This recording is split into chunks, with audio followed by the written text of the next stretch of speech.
नमस्कार, जय जवान जय किसान न्यूज़ 24 में आपका स्वागत है। आइए नजर डालते हैं आज की खास खबर पर।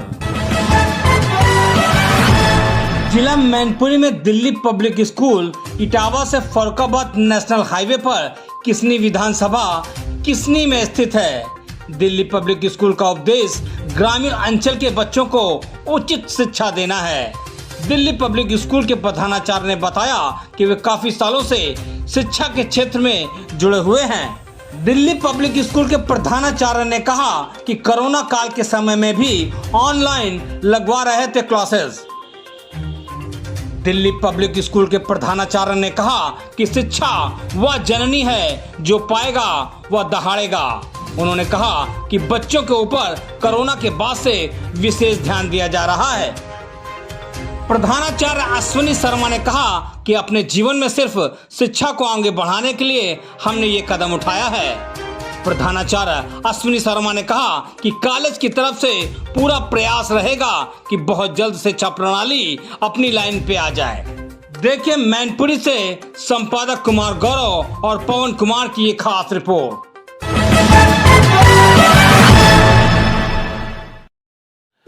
नमस्कार, आप देख रहे हैं जय जवान जय किसान न्यूज़ 24। मैं कुमार गौरव। आज मैं हूँ जिला मैनपुरी में और मैनपुरी की विधानसभा किसनी, जहाँ मैं बैठा हूँ विद्यालय है दिल्ली पब्लिक स्कूल। हमारे साथ बात करने के लिए यहाँ उपस्थित है यहाँ से प्रधानाचार्य। बात करने का और जानने का प्रयास करता हूँ, चूँकि पिछले 2 साल कोरोना काल का समय था और कोरोना काल के बाद एक बार फिर नया सेशन स्टार्ट हुआ है, विद्यालय ओपन हुए हैं। जानने का प्रयास करता हूँ कि कौन कौन सी परेशानियों का सामना करना पड़ा, कौन कौन से चैलेंजेस आपने 2 साल के पूरे ड्यूरेशन टाइम में फेस करे हैं। सर, सबसे पहले तो आपका स्वागत है हमारे चैनल में। Thank you so much sir. आपका नाम? Kumar Gaurav ji. First of all I would like to introduce myself. Okay, myself Ashwini Sharma and I am from Varanasi. And the main purpose, the main motto of our management is to provide a systematic knowledge like in the covid time and after the covid time. Okay, so basically जो चीज़ें हैं, Covid तो सबके लिए बहुत panic और बहुत painful moment था, हर किसी पेरेंट्स के लिए, हर किसी फील्ड के लिए इवन। तो जो हमारा मेन मोटो है, जो जिस तरीके से हम कोविड से रिकवर करके और वापस से एक प्रॉपर तरीके से खड़े हुए हैं आज, है ना। जो हमारा इंफ्रास्ट्रक्चर है, हमारा इंफ्रास्ट्रक्चर और हमारे मैनेजमेंट का जो मेन जो मोटो है वो ये है कि हमको अर्निंग नहीं करना है। ये जो इंफ्रास्ट्रक्चर है बेसिकली एक समाज कल्याण के लिए हमारे मैनेजमेंट ने इसको प्रिपेयर किया है और प्रॉपर हमको वही इंस्ट्रक्शंस आते हैं कि you will have to maintain the proper dignity between all the criterias. Like यहाँ पे हम कास्ट को लेकर के डिस्कशन नहीं करते हैं। यहाँ पे बस मेन मैनेजमेंट का ये जो मोटो है वो ये है कि यहाँ के जो लोग हैं वो रिमोट एरिया में रहते हैं, तो उनको एक प्रॉपर सिस्टमैटिक नॉलेज मिले, है ना। तो उसके लिए हम पूरी तरीके से कोशिश कर रहे हैं, कोशिश करते रहे हैं और आगे भी कोशिश करें। और ऑफलाइन क्लासेस में क्या डिफरेंस देखते हैं? देखिए, online classes is good for the senior student but this is not good for the like kindergarten section and the lower class students. Okay, क्योंकि एक तो जैसा कि हम सभी लोग जानते हैं कि ज़्यादा सेलफोन वगैरह, लैपटॉप वगैरह या फिर इस तरीके के इक्विपमेंट से बच्चों के आँखों पे बहुत ज़्यादा इफेक्ट आता है। और एक प्रॉपर अगर सुपरविज़न उनको मिल रहा है, कोई बगल में उनको प्रॉपर इंस्ट्रक्ट करके पढ़ा रहा है, then there is no problem. But ऐसा नहीं होता है ना।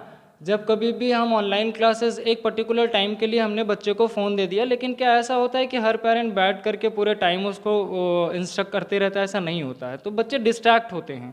सोशल मीडियाज़ हैं, फेसबुक हैं, इंस्टाग्राम है, व्हाट्सएप हैं, है ना। और जो छोटे बच्चे हैं वो प्रॉपर सिस्टम को समझ नहीं पाते हैं दैट कि किस तरीके से चीज़ों को नोट आउट करना है और किस तरीके से हमें जो है चीज़ों को रिप्रेजेंट करनी है। तो बड़े बच्चों के लिए ऑनलाइन क्लासेस तो कंफर्टेबल हैं और नो डाउट कि इसके एडवांटेजेस भी बहुत सारे हैं, बट छोटे क्लासेस के लिए this is not good thing. 2 साल का समय था, जो स्टडी गैप हमारा रहा उसको कैसे रिकवर करेगी DPS? देखिए, बेसिकली ये एक हमारा पूरा प्री प्लानिंग हम लोग करके जो है चल रहे हैं ये सेशन में। तो जो ये 2 सालों का सेशन था कोविड टाइमिंग से निकल करके और ये जो स्टडी गैप हुआ है, सो बेसिकली इस पे जो मेन मैनेजमेंट का या फिर जो हमारे टीचर फैकल्टी हैं, जो हमारे फैकल्टी मेंबर हैं, उनका डायरेक्टली एक्शन ये हो रहा है कि जो बच्चे क्लास 6 में आए हैं तो नो डाउट कि उनकी 4th की और 5th की चीज़ें मिसिंग हैं। तो सबसे पहले हमारा ध्येय ये है कि ये जो 1 month and near about 45 days का ये जो टाइम है, बेसिकली हम इसको प्रिपेयर कर रहे हैं उन चीज़ों को डिलीवर करने में जो बच्चों को नहीं पता, लाइक जो बेसिक्स हैं, क्लास 4th के जो बेसिक्स हैं, क्लास 5th के जो बेसिक्स हैं, जो क्लास 6 में बच्चा है उसको हम 4th और 5th का बेसिक क्लियर कर रहे हैं, and then after start the syllabus. This is our planning. Okay, parents के लिए क्या संदेश है, नया सेशन स्टार्ट हुआ है? देखिए पेरेंट्स बहुत जागरूक हैं इस पूरे जो है क्षेत्र के, और हम भी पूरी तरीके से लगे हुए हैं पेरेंट्स को जागरूक करने के लिए, क्योंकि यहाँ के लोगों को अभी जो चीज़ें हैं, एक तो रिमोट एरिया से बिलोंग करते हैं, प्रॉपर अवेयरनेस की थोड़ी सी वो है, तो हमसे जितना हो पा रहा है हम कर रहे हैं। बाकी पेरेंट्स भी हमारे साथ अच्छे से कोलैबोरेट कर रहे हैं। पेरेंट्स को ये फ़र्क नहीं पड़ता है कि वो कितना सफ़र किए, उनको ये फ़र्क ज़रूर पड़ता है कि ये जो बच्चों के स्टडी में फ्लक्चुएशन आ रहा है ये गलत है ना। तो हमारा जो मेन मोटो है वो ये है कि पेरेंट्स से प्रॉपर एक कॉम्बिनेशन बनाए रखना। क्योंकि जैसे हम जितना फोकस करते हैं बच्चों पे, तो मेरा ये मानना है कि बच्चों से कहीं ज़्यादा फोकस हमको पेरेंट्स पे करना होगा, क्योंकि बच्चे तो केवल हमारे लाइक एक एक्शन मॉलिक्यूल हैं, है ना, एक्शन पार्टिकल्स हैं, बट ये जो पेरेंट्स होते हैं ये हमारे क्या है, ये हमारे प्राइम पार्टिकल्स हैं। क्योंकि इनको अगर हमने मोल्ड किया, इनको हमने एजुकेशन का मतलब बताया, इनको हमने क्या क्या एडवांटेजेस हैं एजुकेशन के बताया, एक मॉडर्निटी से हमने इनको कनेक्ट किया, तो नो डाउट कि उसका इफेक्ट इनडायरेक्टली हमारे स्टूडेंट्स पे आएगा, है ना। बहुत बहुत धन्यवाद सर बात करने के लिए और समय देने के लिए। जिस तरीके से मैंने अभी आपको देखा था, आपने डीपीएस के प्रधानाचार्य जी से हमारी बात हुई, तो उन्होंने बहुत बारीकी से बताया कि 2 साल के कोरोना काल के बाद कौन कौन से चैलेंजेस फेस कर रहे थे। जिस तरीके से आप लोग देख रहे हो हमारे साथ विद्यालय की पूरी यूनिट खड़ी हुई है, इन लोगों से भी बात करने का प्रयास करता हूँ, क्योंकि 2 साल बाद विद्यालय ओपन हुए हैं। विद्यालय ओपन होने के बाद कौन कौन से चैलेंजेस फेस करे हैं, क्योंकि ऑनलाइन और ऑफलाइन क्लासेस का बहुत ज़्यादा क्या रहने वाला है। सर क्या नाम क्या आपका? मुकेश गुप्ता जी। मुकेश जी, कौन सा सब्जेक्ट पढ़ाते हैं? मैं इंग्लिश पढ़ाता हूँ। यस जी। क्या देखा आपने, क्या चेंजेस आए? यस, कोरोना के टाइम पर बच्चों के स्कूल्स ना आ पाने से वो घर पर प्रॉपरली उनकी स्टडी नहीं हो पाई है, और हम लोगों ने फिर भी ऑनलाइन क्लासेस के थ्रू उनको फोकस किया कि they will be touch with us with the schools, so that they can teach all the things. Okay, और अब जो वापस आए हैं बच्चे, उनको हम लोग उस तरह से जो प्रॉब्लम्स रह गई हैं, जो ऑनलाइन क्लासेस में थी, जो ऑफलाइन क्लासेस के थ्रू हम लोग देना चाहते हैं, वो प्रॉपरली दे नहीं पाए थे। अब हम लोग बेटर कोशिश कर रहे हैं उसके लिए कि उनको प्रॉपरली वो उस तरह से दिया जाए कि अच्छे से वो कैच कर सके सारी चीज़ों को। ऑनलाइन और ऑफलाइन में क्या डिफरेंसेस देखते हैं?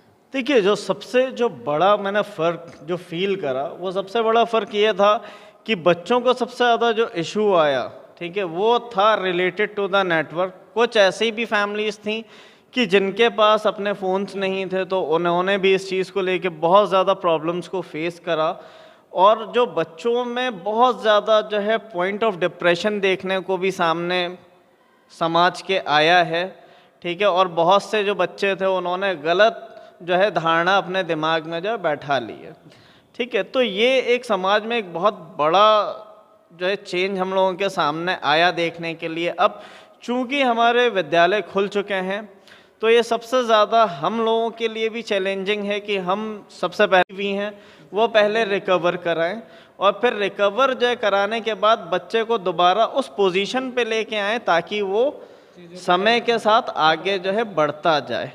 हमारे साथ और भी लोग हैं। मैम क्या नाम है? मेरा नाम दीक्षा गुप्ता है। जी हाँ, और मैं जी रिकवर करने के लिए क्या एफर्ट करने वाली है? जी हाँ, सबसे पहले सर जो मेन चैलेंज था वो ये था कि घर में उनको वो इन्वायरमेंट नहीं मिल पाता था स्टडी का। मे बी हम उनको ऑनलाइन टीच तो कर रहे हैं, बट उनके घर में वो इन्वायरमेंट नहीं पॉसिबल हो पाता था। लाइक उनके पेरेंट्स कुछ कर रहे हैं, उनके घर में जो छोटे यंगस्टर्स हैं वो कुछ और कर रहे हैं, उनके जो एल्डर्स हैं वो कुछ और कर रहे हैं एक्टिविटी, तो उनका जो है उसमें पूरा फोकस नहीं हो पाता था।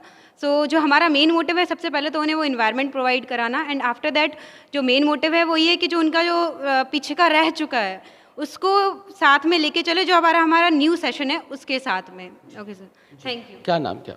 जरगुल खान जी। कौन सा सब्जेक्ट पढ़ाते हैं? मैं छोटे बच्चे किंडरगार्टन की कोऑर्डिनेटर हूँ। बहुत अच्छी बात है। छोटे बच्चों में क्या परिवर्तन आपने देखा इस एजुकेशन? छोटे बच्चे जो हैं वो अमूमन जो हैं राइटिंग पार्ट भूल चुके हैं, तो उनका अभी तो जो यूकेजी में भी जो बच्चे आए हैं उनको पेंसिल पकड़ के कई बच्चों को लिखवाना पड़ रहा है, क्योंकि राइटिंग तो आई थिंक बिल्कुल भूल चुके हैं, 4 लाइंस में लिखना भी भूल चुके हैं, आड़ा टेढ़ा लिखना है, जो बच्चे लिख भी रहे हैं वो भी ठीक से नहीं लिख पा रहे हैं। तो अभी हमारा मोटो ये है कि सब बच्चों को इक्वल करना, कि इक्वल लेवल पे आना, फिर हम एक साथ क्लास को आगे बढ़ाना चाहेंगे। सर क्या इन लोगों को क्या सजेशन देना चाहिए? Being a coordinator and being a like a head teacher coordinator of this institution, this is my suggestion that they are all able and too much highly qualified and literate. Okay, so like Jargul ma'am ने अभी बताया, जो main motto है वो ये है कि जो रीडिंग और राइटिंग की स्किल्स है छोटे बच्चों में, तो जब तक वो रीडिंग और राइटिंग नहीं सीख लेते हैं तब तक हम डायरेक्टली उनको सेंटेंस फॉर्म करना, वर्ड का फॉर्मेशन करना और बुक को रीड कराना सकते हैं प्रेशरफुल, बस उसका मीनिंग वो नहीं समझ पाएंगे, है ना।